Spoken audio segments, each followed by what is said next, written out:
An online user posted a story that we thought was quite interesting to discuss. He said he got a knock on his hotel room door where he had lodged in early morning, and they asked him to come downstairs for morning prayers. Initially, he ignored the call, like, which one is morning prayers? And then I saw them praying and singing downstairs. He now recorded the praise worship session going on in the hotel. And he's like, I came here to calm down and sleep and get some peace of mind here. What's going on? How do we therefore reconcile the business ethics from our religious obligations? It was laughable. Like, I'm still laughing. When you were reading the introduction, I was like, wow, how do I use my hard-earned money and go to a hotel to relax, maybe to do some work, have a business meeting, whatever it is, and you wake me up at the early hours of the morning with noise in the name of prayer. So I do not have anything against prayer, but I think we are overly too religious that we don't know where the line begins and where it ends. We blur the lines. So you are a Christian that is running a business. What sort of business are you running? If you had put as a character Bible that in this hotel, we pray so and so time, and I know that, okay, I'm looking for a place to go for retreat. Stop here is always going for retreats. That's the best hotel for you. You go there, you join them in their prayers in the morning, and then you go back into your room. What if I had a sight somebody with me, and we went, That's the reason. No. That's the main reason. It's my hard-earned money, It's my hard-earned money. I went with sight somebody to have fun, and we had fun all night. And it was time for us to rest in the early hours of the morning. Excuse me. You don't even know if the sight person is my husband. Yeah. Because I go on staycations. I go to hotels to go away from the kids and have a good time with my husband all alone. And I know that at that time of the morning, that's when we are sleeping because we have knocked ourselves out at night. And then you wake me up with prayer. Stop it. Prayer and singing. For what? There are companies that do it today, and some have stopped. But I have worked in different companies. If I should mention them, City Express Bank. We used to pray in the morning. Those of you that went to City Express Bank, it was our MD was a pastor. You come in and there's prayer session. Okay. I've worked in a different company. We also used to pray in the morning. So prayer is normal. Yes, there could be Muslims around, and they are also encouraged to pray in their own way.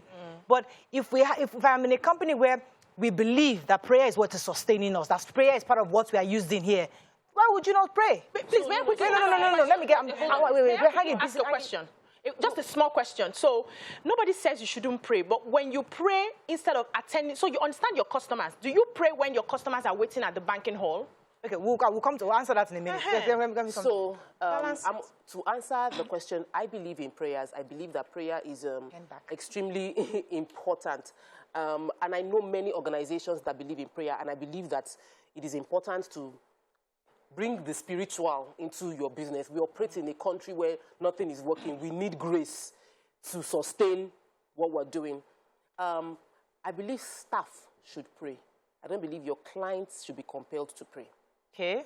So in every organization, every staff prays.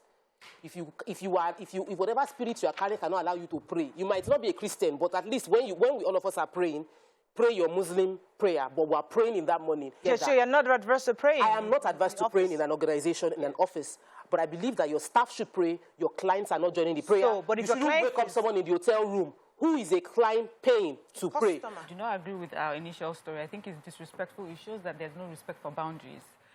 When you come into a hotel, you're coming there to rest. Your staff can do their prayers and do it in a discreet manner, not in a way that it would even affect your customers that are in their hotel room trying to get a rest. But with this one, really, it's just lack of disrespect. And I feel that we have that as a Nigerian culture where we don't understand boundaries.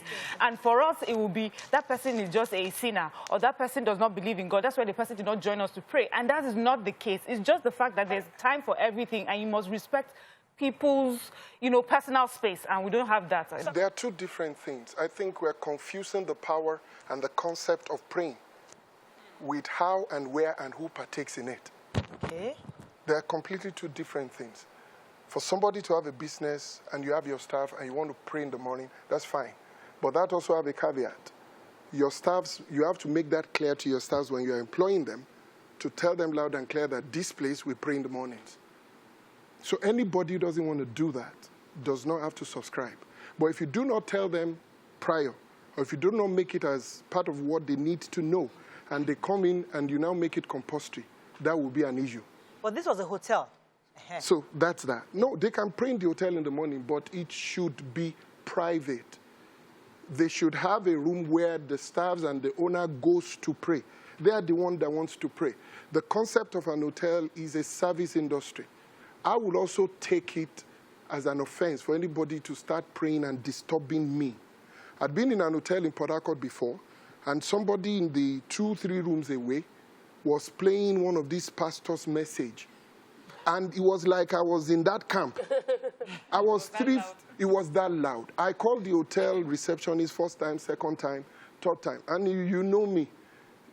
The last time we checked it, my mom has 4 kids. None of us has an Odaic gene. None of us.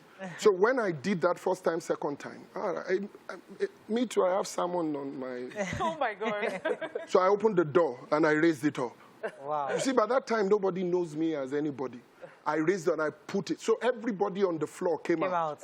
I said, yes, you go to that room, 201, tell the guy to shut it down or get an earpiece. Then all of us will go back to our room. The hotel is meant for service. I think part of the problem is sometimes we confuse the zeal we have. I know more about Christianity, but I've seen the effect of being zealous without common sense in everything we do.